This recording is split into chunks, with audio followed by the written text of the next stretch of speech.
Assalamualaikum warahmatullahi wabarakatuh. Kita bertemu kembali di mata kuliah Mekanika Teknik. Untuk materi kita kali ini adalah perhitungan statis tertentu pada batang sederhana. Secara umum, luaran yang akan kita capai adalah memahami konsep-konsep dasar mekanika teknik, gaya-gaya dalam bidang dan ruang, kesetimbangan, serta gaya-gaya tekan dan gesek agar mampu menghitung dan merencanakan mesin beserta elemen-elemennya secara efisien. Nah, secara khusus di materi kali ini adalah mampu menghitung gaya, momen, dan reaksi tumpuan pada batang sederhana. Jadi pada materi ini kita akan lebih banyak membahas mengenai momen pada suatu bidang.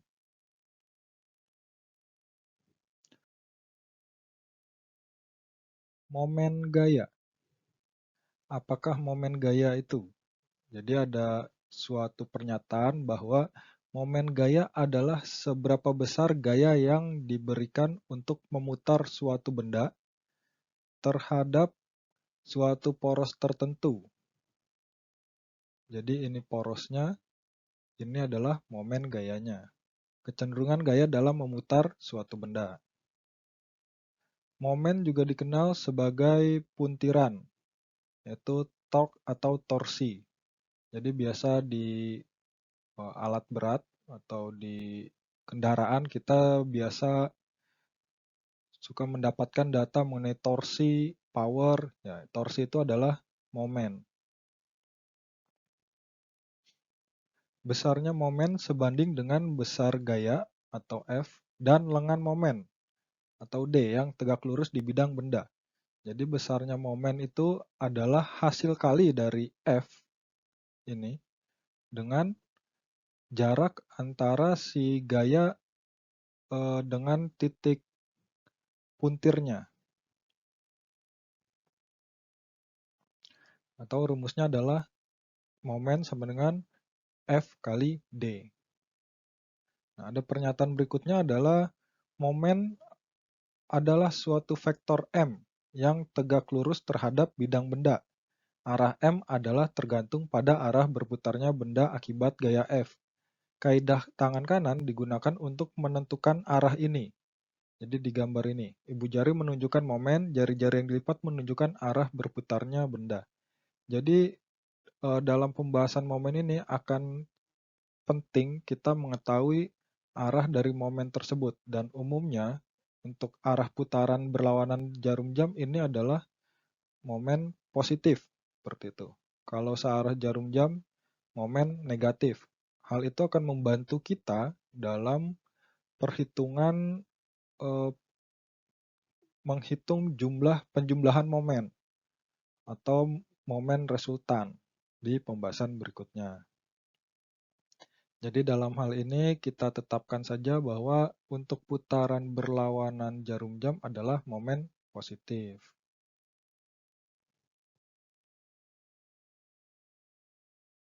Nah, sebuah besaran yang menyatakan besarnya gaya yang bekerja pada sebuah benda sehingga mengakibatkan benda tersebut berotasi. Itu juga adalah penjelasan mengenai momen gaya. Maksudnya apa? Nah, di sini kan dinyatakan bahwa sebuah besaran gaya yang bekerja pada sebuah benda.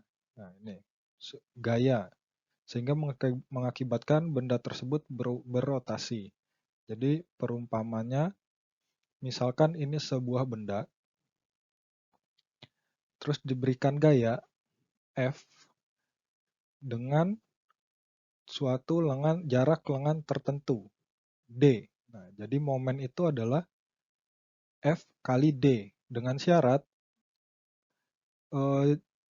D adalah jarak tegak lurus dari titik O ke garis aksi gaya. Dalam gambar ini arah momen O adalah searah jarum jam atau berlawanan arah jarum jam tergantung pada kecenderungan rotasi. Jadi sangat penting kita mengetahui arah momen ini kemana. Kalau ini berlawanan jarum jam. Nah, momen adalah gaya dikali lengan gaya yang tegak lurus. Lengan gaya ini adalah jarak dari titik pusat putaran menuju gayanya, pemberian gaya.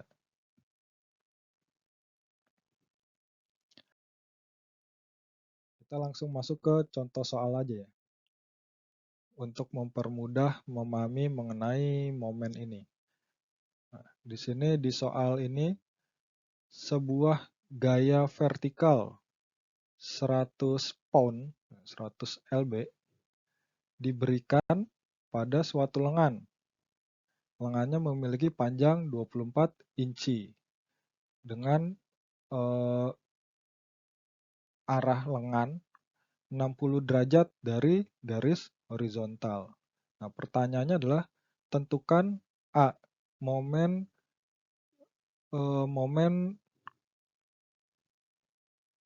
100 pound. Nah, momen gaya 100 pound terhadap titik O. B. Ya, yang B adalah tentukan besarnya gaya horizontal yang diterapkan di A yang menimbulkan momen yang besarnya sama terhadap O. Kemudian yang pertanyaan C, gaya terkecil yang diterapkan di A yang menimbulkan momen yang sama terhadap O. Pertanyaan D, berapa jauhnya dari poros sebuah gaya vertikal 240 pound harus beraksi untuk menimbulkan momen yang sama terhadap O. Dan E, terangkan apakah salah satu gaya yang diperoleh dalam bagian BCD ekuivalen dengan gaya semula. Untuk soal A, tadi kan kita sudah mengetahui bahwa momen adalah jarak dari titik pusat putaran menuju dikali jarak tegak lurus dari titik pusat putaran dikali gaya. Berarti di sini kita harus cari tahu dulu jarak D ini. Setelah D didapatkan baru D dikali 100 pound. Itu adalah momen di titik O. Nah, untuk mencari D, rumusnya menggunakan cos 60 derajat. Karena kalau di sini kan cos itu cos samping dibagi miring. Berarti kalau kita mencari D, berarti miringnya dikali cos 60. Dapat nilai D 12. Sehingga bisa langsung kita kalikan saja MO sama dengan 100 pound kali 12 inci. Didapatkan 1200 inci. Ke arah bawah ya. Ke arah bawah. Jadi arahnya juga harus kita tentukan. Kemudian yang B. Yang B adalah gaya yang diberikan besarnya gaya horizontal yang diterapkan di A yang menimbulkan momen yang sama. Jadi besarnya gaya F yang horizontal ini berapa? Nah, caranya yaitu yang pertama kita cari tahu dulu jarak dari MO yang tegak lurus terhadap momen F ini secara vertikalnya atau sumbu Y. Nah, di sini dapatkan untuk mencari D vertikal kita pakai sin karena sin itu si demi depan bagi miring. Jadi D sama dengan 24 inci kali sin 60 didapatkan 20,8 inci. Nah, tadi kan kita sudah mengetahui bahwa MO-nya 1200 pound inci. Sehingga untuk mencari gaya tinggal 1200 dibagi 20,8 sehingga didapatkan gaya yang diberikan dengan arah horizontalnya yaitu sebesar 57,7 pound searah dengan jarum jam.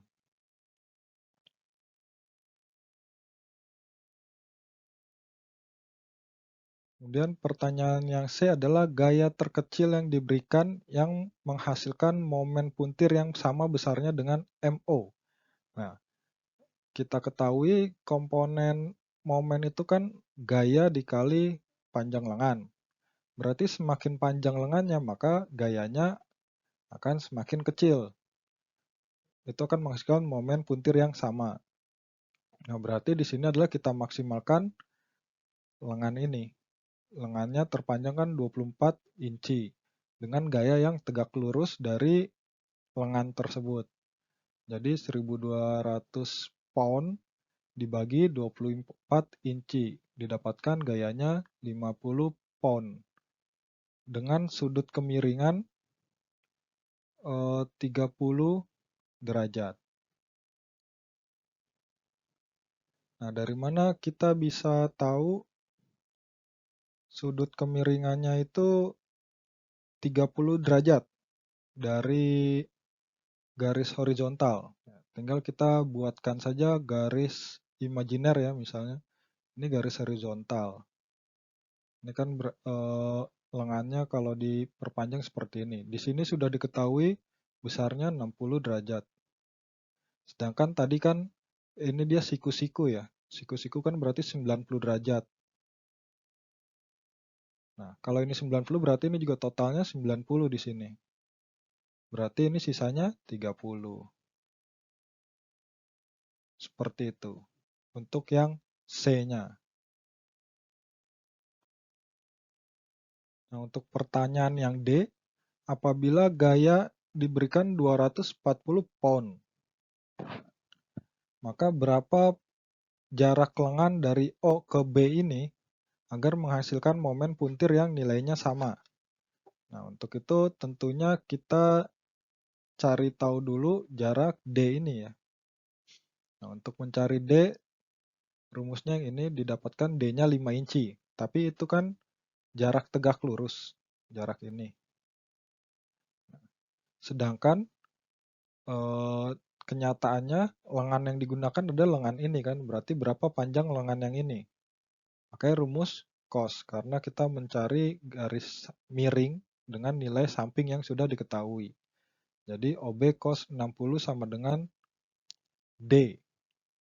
Didapatkan OB-nya adalah 10 inci. Nah, untuk menjawab pertanyaan yang E, terangkan apakah salah satu gaya yang diperoleh dalam bagian B, C, dan D ekuivalen dengan gaya semula. Nah, jawabannya adalah tidak ada dari gaya tersebut yang ekuivalen dengan nilai semula karena dalam prinsip transmisibilitas menyatakan bahwa persyaratan keseimbangan gerak benda tegar akan tetap tidak berubah jika gaya yang beraksi pada titik tertentu pada benda tegar itu diganti oleh gaya lain yang besar dan arahnya sama, tetapi beraksi pada titik yang berbeda. Sedangkan di sini gayanya besar dan arahnya berbeda ya, tadi yang BCD-nya, sehingga tidak ada gaya yang ekuivalen.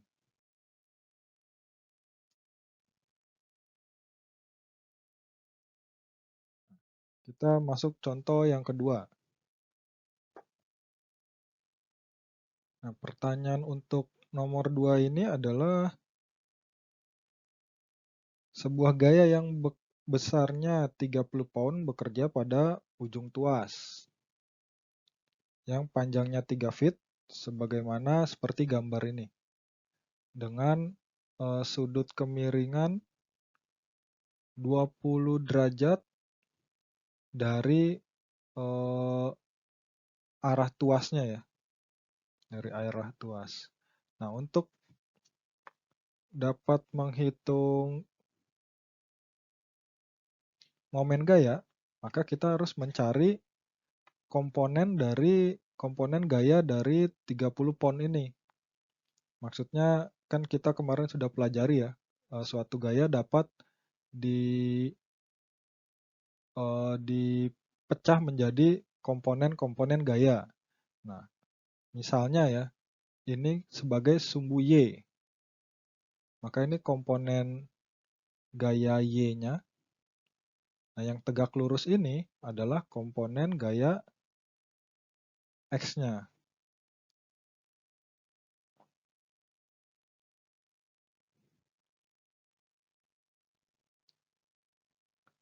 Nah, untuk berarti kita lihat gambar di bawahnya nih.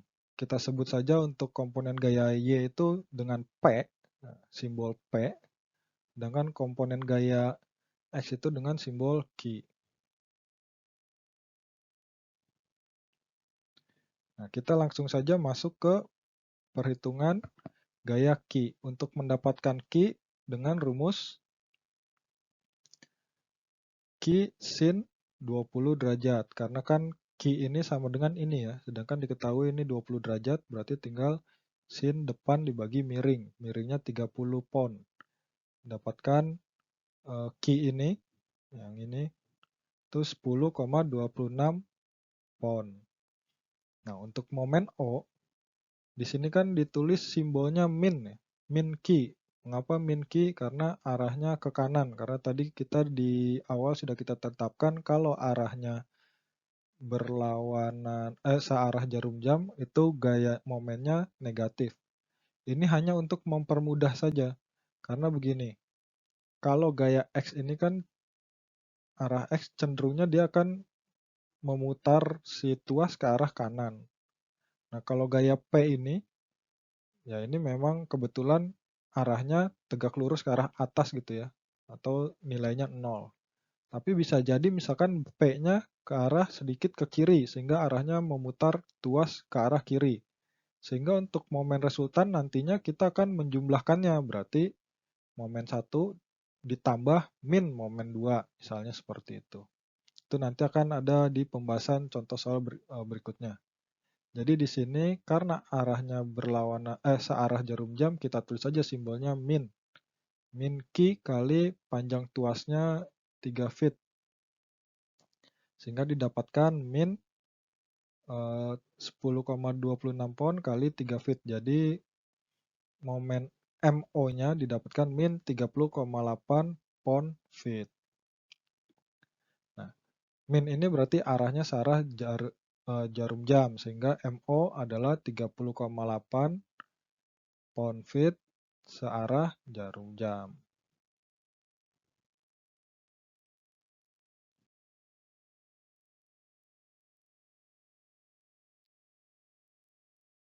Contoh berikutnya terkait dengan teorema Varignon.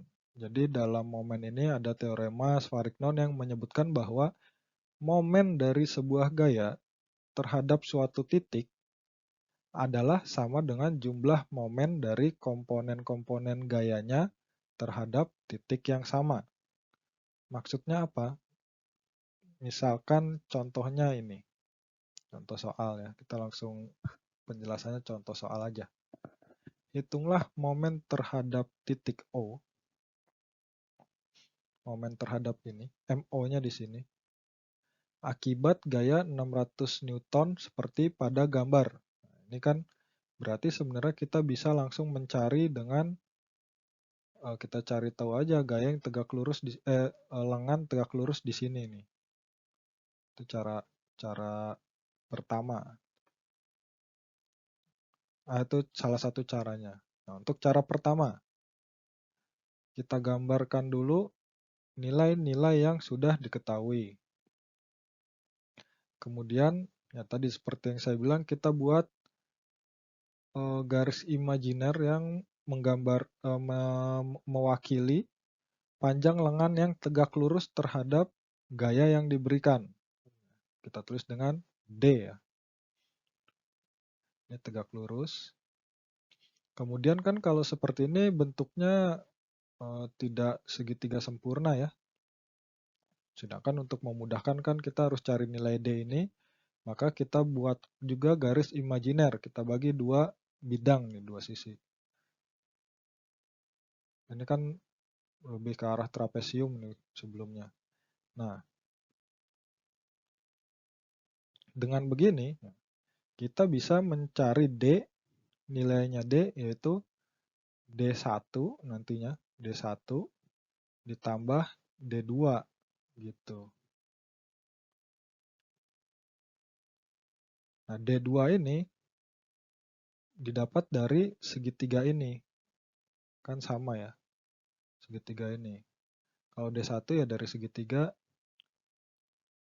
Jadi ini segitiga pertama, ini segitiga kedua. Nah, sini kan tadi kan di sini sudutnya sudah diketahui 40 derajat. Kok bisa tahu dari 40? Ya karena kan ini 40. Garisnya ke arah sini. Ini garis yang sejajar berarti besar sudutnya sama. Nah, sedangkan ini kan tegak lurus ya. Tegak lurus itu derajat 90 derajat. Berarti sisanya 50 derajat. Nah, di sini juga kan tegak lurus 90. Ya, seperti kita ketahui, total sudut dalam segitiga adalah 180. Berarti kalau ini 90, 50, sisanya 40 derajat. Seperti itu. Nah, langsung kita masuk ke perhitungan. D adalah 4 cos 40 derajat. Jadi 4 ini. Kita mencari D yang satu ya, D1. 4 cos 40 derajat untuk mencari yang ini. Karena cos samping per miring. Rumusnya. Ditambah 2 sin 40 derajat. Didapat dari sini.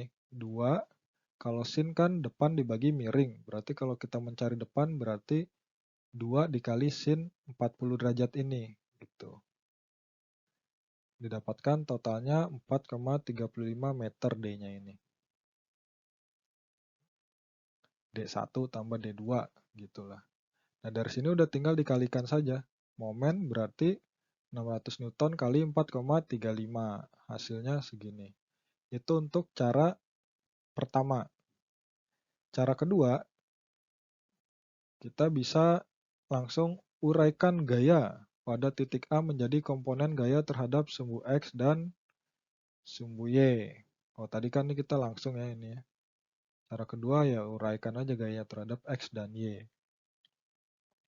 Didapatkan F1-nya 600 cos 40, X2-nya 600 sin, F2-nya 600 sin 40. Kalau F2 ini terhadap sumbu Y, sejajar sumbu Y, F1 sejajar sumbu X. Sumbu X. Dapatkan F1-nya 460, F2-nya 386.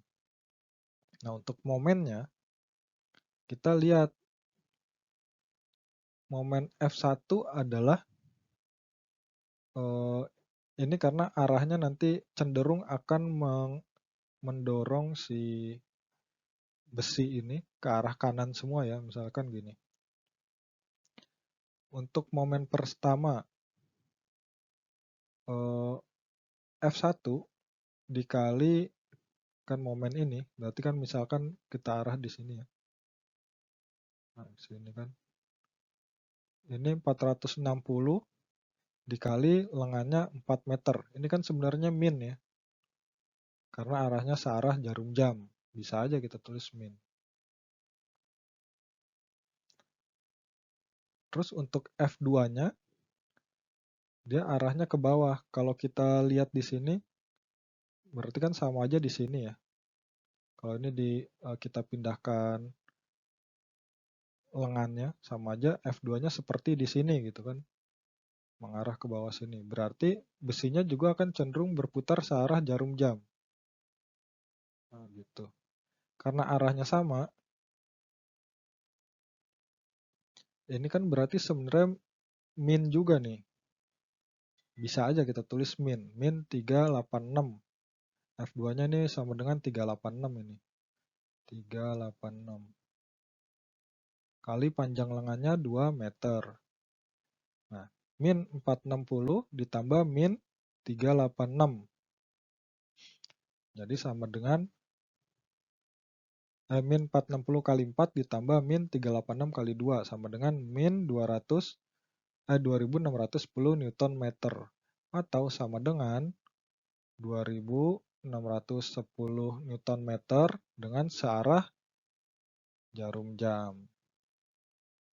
Searah perputaran jarum jam. Jadi min di sini hanya menggambarkan arah putarannya saja, karena di awal kita sepakati bahwa searah jarum jam itu momennya bergerak negatif, momennya negatif, kalau berlawanan adalah momen positif untuk mempermudah dalam penjumlahan.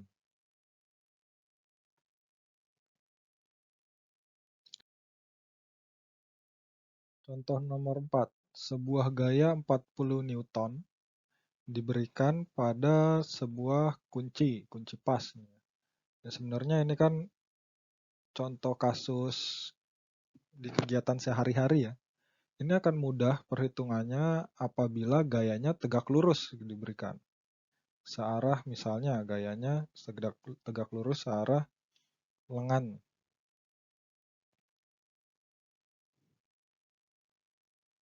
Ya, kalau gayanya ke arah sini gitu kan, ya kita tinggal kali 40 Newton kali 200 mm, ketemu momennya. Tetapi ternyata ini gayanya ada besar sudut 20 derajat dari arah tegak lurus, ada kemiringan 20 derajat. Nah, caranya adalah yang pertama kita kita uraikan dulu gaya ini ke dalam komponen gaya X dan Y.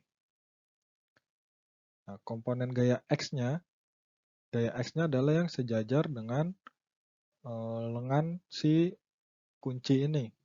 Y-nya yang tegak lurus, ini Y.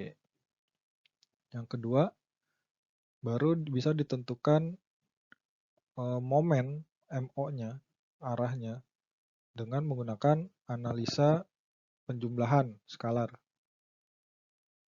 Nah, solusinya yang pertama kita tetapkan dulu sumbu Y ke atas adalah positif. Kalau dari titik 0 ke kanan, X-nya adalah positif. Sehingga untuk mencari Fy sama dengan minus 40 cos 20 derajat Newton. Nah, dari mana taunya? Nah, kita jabarkan saja begini.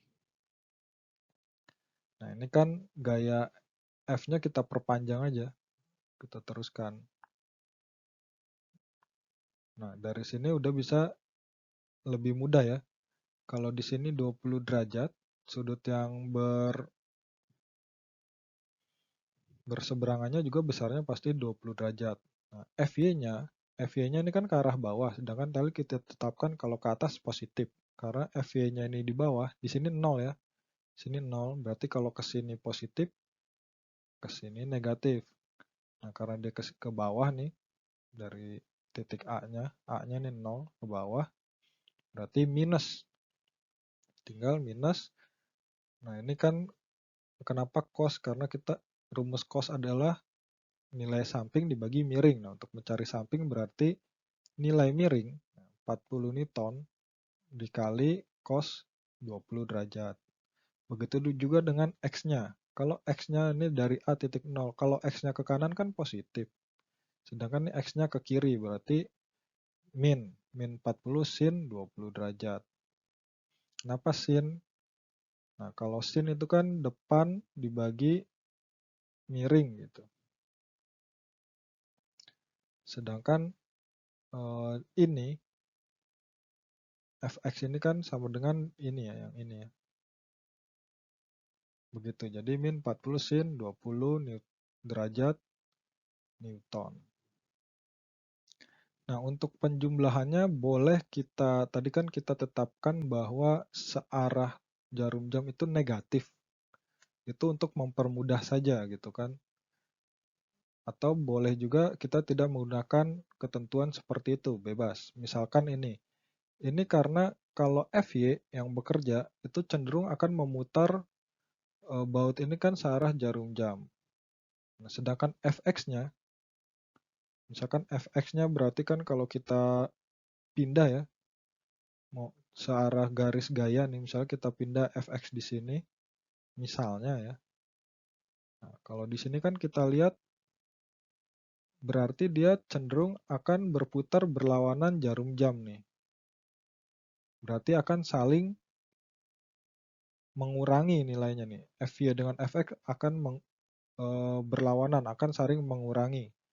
Ya, misalnya Fy-nya adalah sebagai yang positif, momen positif, ya kita tulis saja.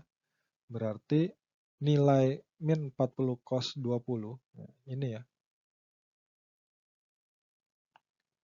dikurangi si fx, dikurangi minus fx-nya. Mendapatkan momennya min 7,11 Newton meter. Nah, min ini adalah searah jarum jam. Jadi ini bukannya hasilnya negatif, tapi menandakan bahwa arahnya searah jarum jam. Begitu saja sih momennya. Selanjutnya masuk ke momen couple. Apa itu momen couple? Kalau pembahasan tadi yang sebelum-sebelumnya adalah momen gaya.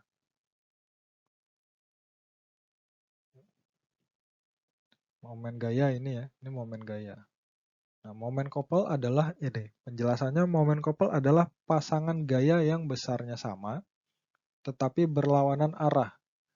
Couple yang bekerja pada suatu benda akan menyebabkan terbentuknya momen couple. Jadi dia dua gaya yang arahnya berlawanan. Seperti ini kan, arahnya berlawanan jarum jam, yang ini juga yang ini arahnya ke bawah, yang ini ke atas gitu. Tapi secara momen dia kan saling mendukung nih, perputarannya searah.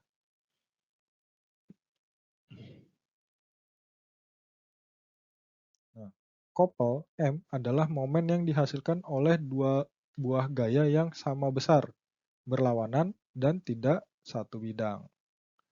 Jadi sama besar, arahnya berlawanan, dan tidak kolinier satu bidang. Tidak kolinier maksudnya tidak pada garis gaya yang sama ya.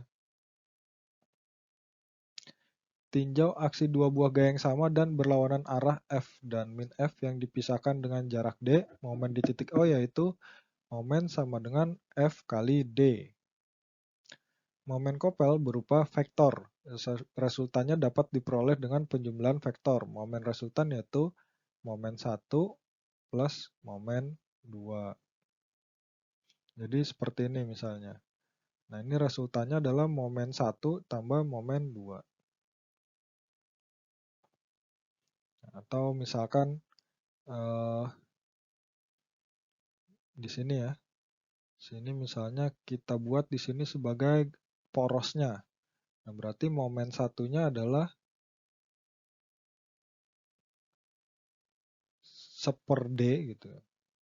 Misalkan ini panjangnya sama ya. Setengah D dikali min F ditambah setengah D kali F. Itu adalah momen couple. Momen resultan. Contoh mudahnya penjabaran momen couple adalah seperti ini. Sebuah gaya momen diperlukan untuk memutar suatu roda ini, roda berputar ini, kuncinya ya lah. Nah, dari kedua gambar ini mana gaya yang membutuhkan gaya yang lebih kecil. Nah, ini kalau secara logika pasti kita sudah bisa jawabannya apabila jaraknya lebih jauh lengannya, maka momen gaya yang diperlukan akan lebih kecil. Jadi jawabannya A akan membutuhkan gaya yang lebih kecil.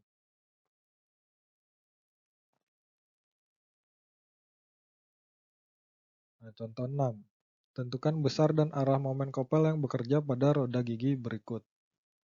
Jadi ini kan ada gaya yang saling berlawanan ya. Saling berlawanan. Nah, apakah roda giginya akan berputar atau akan tetap diam? Nah, untuk itu perlu kita jabarkan dalam komponen gaya. Nah, di sini kita sudah jabarkan. Untuk gaya X-nya terhadap sumbu X,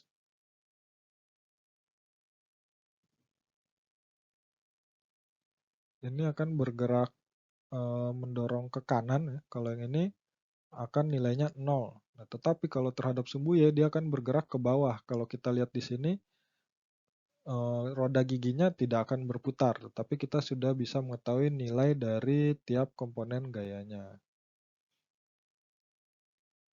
Jadi momen kopelnya 600 cos 30 Newton ke arah kanan dan 600 sin 30 Newton ke arah bawah. Oke, selanjutnya. Mereduksi sistem gaya menjadi satu gaya dan satu kopel. Jadi di gambar ini, pada suatu bidang bekerja 3 gaya yaitu F1, F2, dan F3. Dengan penjelasan, sistem gaya F1, F2, F3 bekerja pada titik A1, A2, A3 dengan vektor posisi atau jarak masing-masing gaya dari titik O adalah R1, R2, R3. Nah, ini F1 ini dapat dipindahkan dari titik A1 ke titik O jika momen satunya yaitu R1 kali F1. Demikian juga untuk gaya-gaya yang lain dapat semuanya dipindahkan ke titik O. Nah, setelah semua gaya ini bisa dipindahkan ke titik O, maka gaya tersebut dapat dijumlahkan dan menghasilkan resultan gaya. Dan momen-momennya pun dapat dijumlahkan, menghasilkan momen resultan.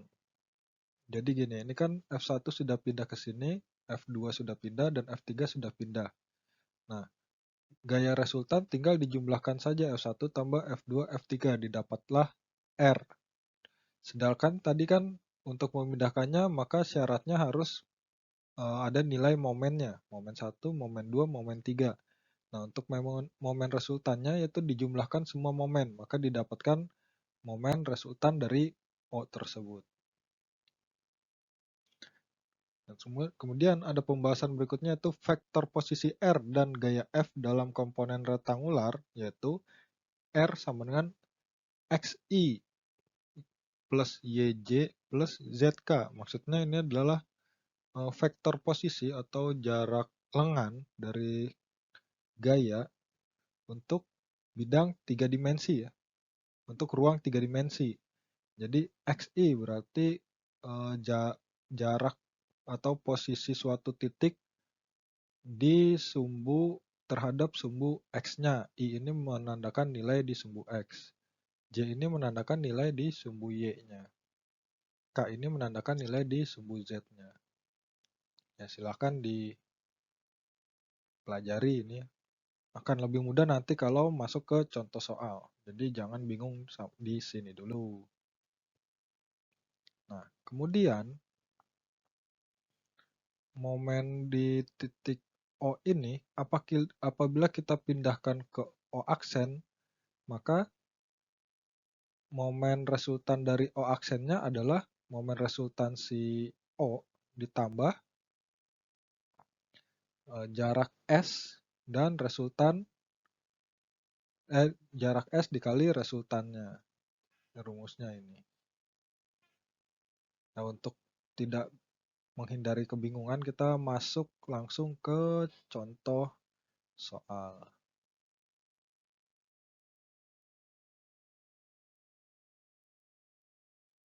Ya, di contoh soal ini batang sepanjang 4,8 meter, jadi ini kan totalnya 4,8 meter, mengalami gaya seperti pada gambar. Nah, reduksi sistem gaya ini menjadi A, sistem gaya kopel terhadap titik A. Yang B, sistem gaya kopel sistem gaya kopel ekuivalen terhadap titik B. Yang C, suatu gaya tunggal atau resultannya.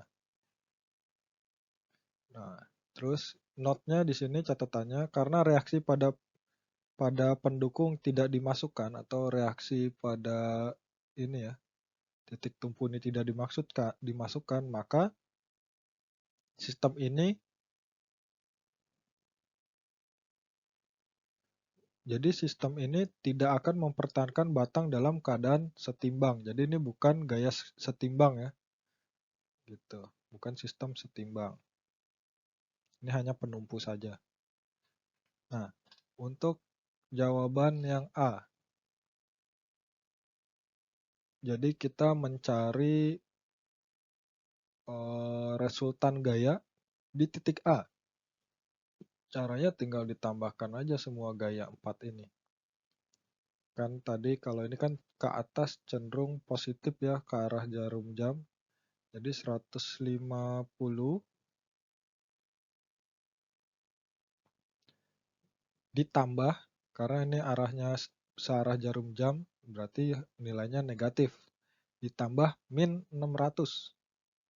Ditambah, ini kan searah berlawanan jarum jam nilainya positif, ditambah 100. Ditambah min 250 karena arahnya berlawanan. Didapatkan total resultan gayanya adalah 600 Newton. Nah, resultan gaya 600 Newton. Sebenarnya ini kan min 600. Nah, min itu menandakan searah jarum jam. Jadi tinggal dituliskan aja 600 Newton ke arah bawah atau searah jarum jam. Jadi kalau terhadap titik A, dia akan berputar yang ini ya, ke sini. Terhadap titik A. Notasinya min 600 Newton. Nah, untuk momen resultannya, sigma R dikali F. Yang pertama 1,6 I dikali 600. Kemudian 2,8 dikali 100. 4,8 kali min 250. Didapatkan momen resultannya min 1880. Nah, min ini kan menandakan searah jarum jam. Itu untuk jawaban yang A. Nah, untuk soal yang B. Yang B kan pertanyaannya adalah sistem gaya kopel ekuivalen terhadap B. Sebenarnya ada dua cara yang dapat kita lakukan. Cara pertama ya kita jumlahkan juga gaya-gayanya, tetapi dengan momennya di titik B. Tentunya berarti resultan gaya tetap, nilainya akan min 600 Newton. Nah, momennya berarti tadi jarak kita mengacu pada jarak dari titik B, nolnya ini. Jadi gaya 1 kali D1 misalnya, ditambah gaya 2 kali D2, tambah gaya 3 kali D3. Jadi misalkan tadi kan gayanya di sini, dan di sini. Berarti gaya 1 dikali jarak ini ditambah gaya 2 kali jarak ini tambah D2 gaya 3 jarak ini. Seperti itu. Atau cara lainnya,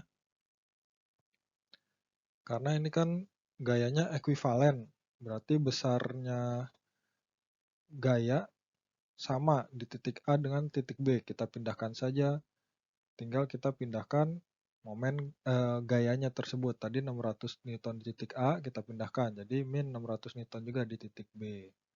Nah,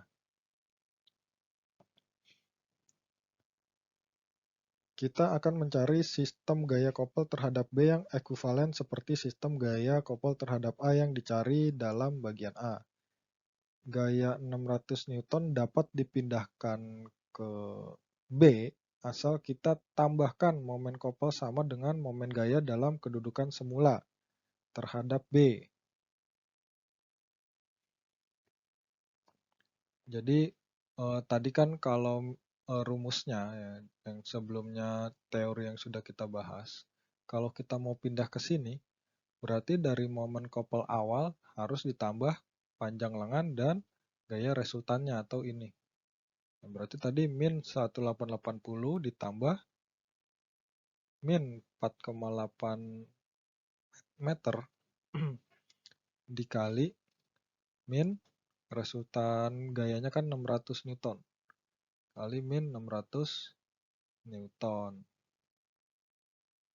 Nah, hasilnya adalah 1000 Newton meter.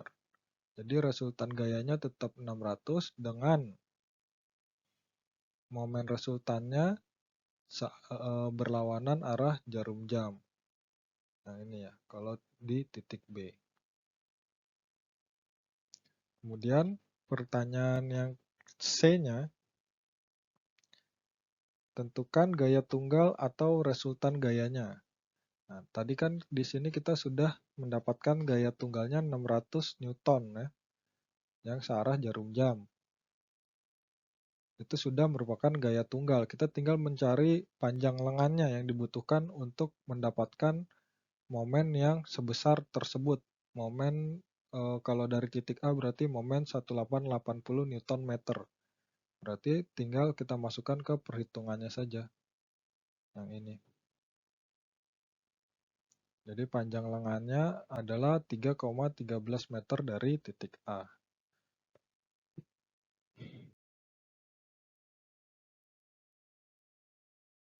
Contoh soal berikutnya. Ya, di sini agak lebih rumit ya.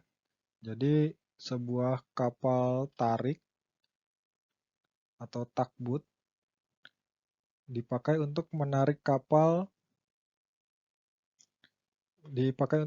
sebuah kapal ke dermaganya. Masing-masing kapal memberikan gaya sebesar 5.000 pound. Jadi tiap kapal ini gayanya sama nih. Ini F-nya 5.000 pound. Dengan sudut seperti arah yang demikian. Tentukan A. Sistem gaya kopel yang ekuivalen terhadap tiang depan O. Jadi terhadap O ini ya. O ini. Dan B. Titik pada lambung kapal tempat sebuah kapal tarik yang kuat harus mendorong supaya mendapatkan efek yang sama seperti keempat kapal ditarik. Jadi pertanyaan B-nya adalah 4 kapal ini bisa digantikan oleh satu kapal tugboat yang lebih besar dengan posisi dorong di suatu titik. Gitu. Kita jawab yang A dulu. Untuk memudahkan maka kita buatkan dalam sebuah tabel. Jadi tentunya di sini kan gayanya sama semuanya 5.000 Newton. Nah, perlu diketahui ini kan pound ini kan standar Amerika ya. Nah, 1000 pound feet sama dengan 1 kip. Tuh, besarnya 1000 pound feet sama dengan 1 kip. Jadi di sini misalkan 2,5 kips berarti 2.500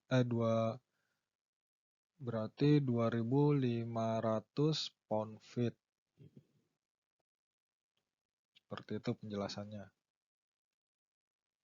Nah, untuk menghitung yang A, masing-masing dari tugboat ini kita jabarkan dalam komponen gaya berdasarkan sumbu X dan sumbu Y-nya. Misalkan gaya 1. Nah, kalau ke arah kanan berarti X-nya positif, ke arah atas Y-nya positif.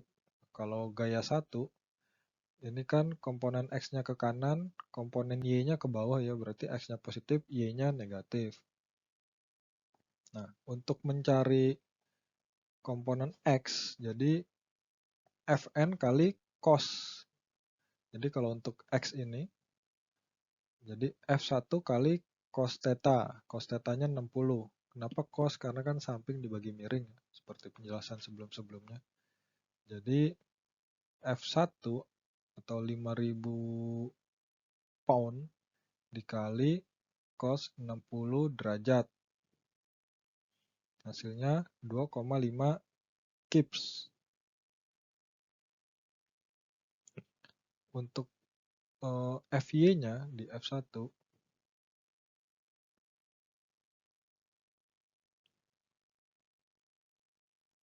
untuk FY-nya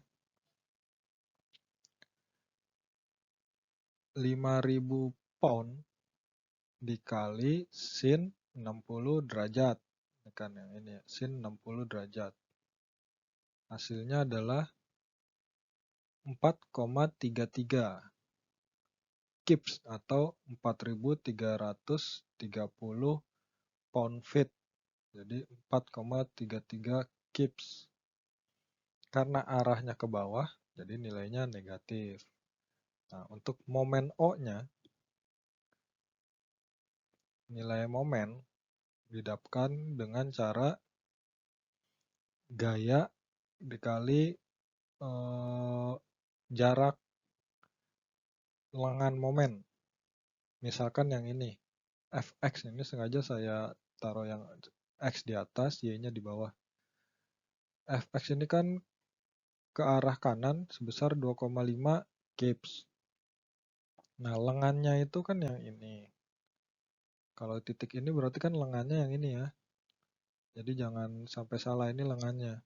Lengannya 50 feet, berarti 2,5 kali 50. Hasilnya min 125. Nah, kalau Y-nya,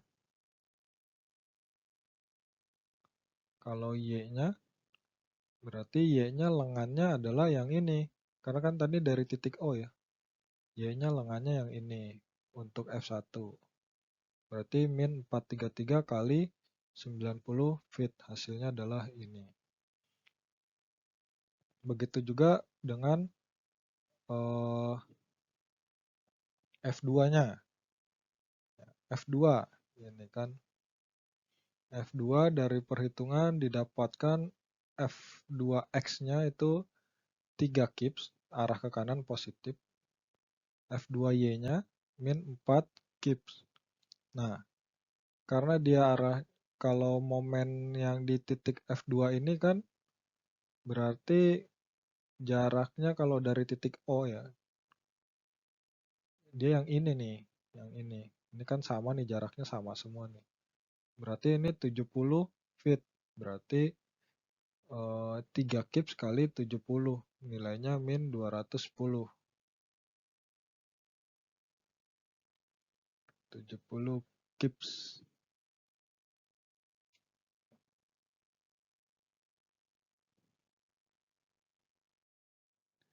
Nah, kenapa di sini ditulisnya min 210?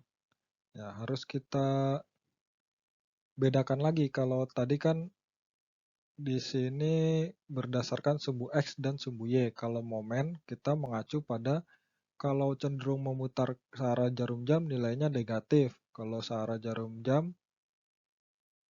cenderung searah jarum jam nilainya negatif, kalau berlawanan jarum jam nilainya positif. Nah, untuk yang F2 X-nya, dia kan posisi di sini ya, titiknya.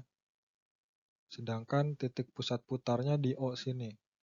Nah, kalau dia diberikan gaya di sebelah sini kan cenderung nanti berputarnya akan searah jarum jam di sininya nih. Ini kan cenderung ke sini, berarti nilainya negatif yang ini. Seperti itu.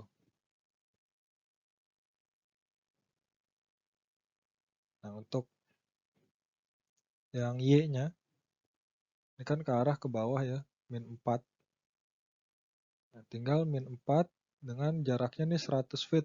Jadi 400. Nah, karena masih berputarnya searah jarum jam di sininya, nilainya min 400. Coba kita lihat yang F4 misalkan. F4 ini komponen X-nya 3,54 karena ke arah kanan berarti X positif. Dan nanti momen puntirnya di titik sini, untuk X-nya dia tetap akan, karena kan didorongnya ke sini nih. Kalau ini lengannya berarti dia akan berputar ke sini ya. Jadi tetap MO-nya positif. Nah, untuk Y-nya juga cenderung akan positif. Y-nya juga ini kan nanti akan berputarnya ke arah sini. Juga akan positif.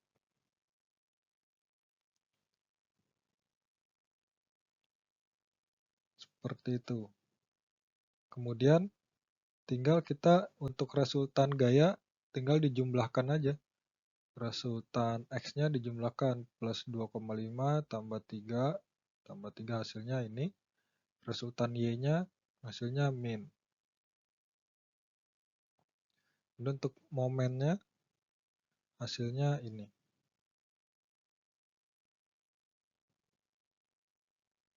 Ini kita masih menjawab pertanyaan pertama. Nah, ini kan tadi komponen gayanya udah bisa kita buat jadi ini ya. Ini kan sama dengan komponen gaya X-nya 9,04 dan komponen gaya Y-nya di titik 0. Nah, kita bisa dari komponen gaya bisa kita tentukan besarnya resultan gayanya dengan rumus Pitagoras. Ini bisa dengan rumus, dengan rumus Pitagoras. Jadi caranya ya akar dari 9,04 di kuadrat ditambah 9,79 kuadrat. Nanti hasilnya ketemu R. Nah, sudut ini bisa didapat dengan kalau R sudah diketahui baru kita cari menggunakan cos, misalnya cos R cos 9,04 dibagi R didapatkan sudutnya 47,3 derajat. Begitu, sedangkan momennya sudah diketahui, momennya min 10,35 atau momennya adalah 1035 kip feet searah jarum jam.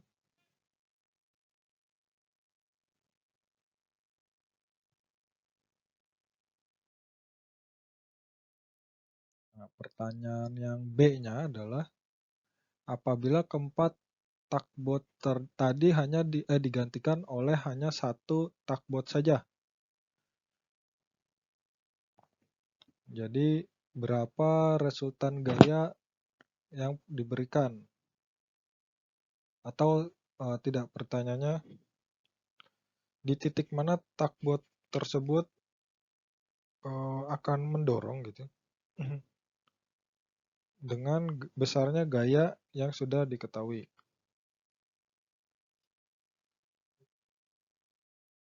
Jadi kan tadi kita sudah mengetahui resultan gayanya 13,33 kips dengan sudut 47,3 derajat. Nah, tentunya kan kalau digantikan oleh satu takbot tidak mungkin mendorong di tengah ya. Jadi pasti di sisi samping. Nah, bagaimana cara mencarinya? Mencari jarak si takbot ini mendorong gitu. Ya tadi kan jadi kita di sini kita ketahui R-nya atau jarak vektornya, posisi vektor komponennya ya, XI tambah 70J. MO sama dengan R kecil dikali R. Ini perhitungannya didapatkan ini. Atau kalau bingung, tadi kan sudah diketahui momennya total min 1035 kip. Nah, min tadi kan berarti arah putarannya segini ya. Arah putarannya ke sini. MO-nya 1035.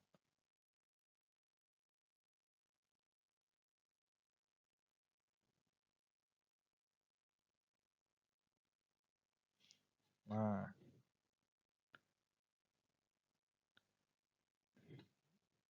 MO ini didapat dari M1 tambah M2 gitu kan. Nah, M1-nya adalah yang ini M1-nya. Nah, sebentar. Yang ini adalah M1. Yang ini adalah M2. Nah, M1-nya adalah komponen gaya yang X. Yang X ini. Ini kan tadi sudah diketahui nilainya komponen gaya X-nya 90,04 ya. 90,04. dengan lengannya 70 feet, berarti 90,04 kali 70.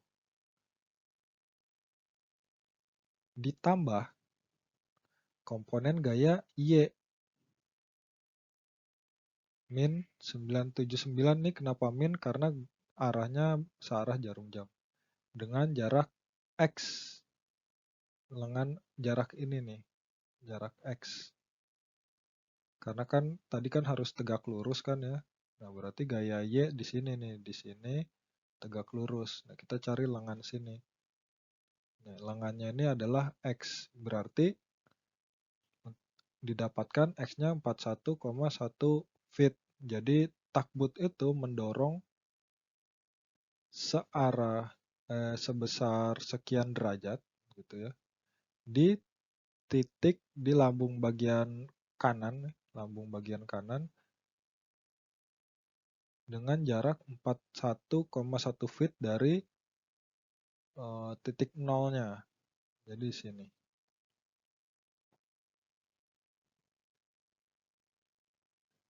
Jadi kalau di sini titik O-nya, nah ini yang nilainya 41,1 feet. 41,1 feet.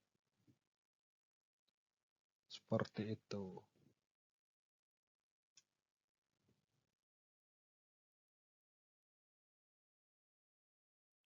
Nah, ini adalah contoh-contoh soal lainnya.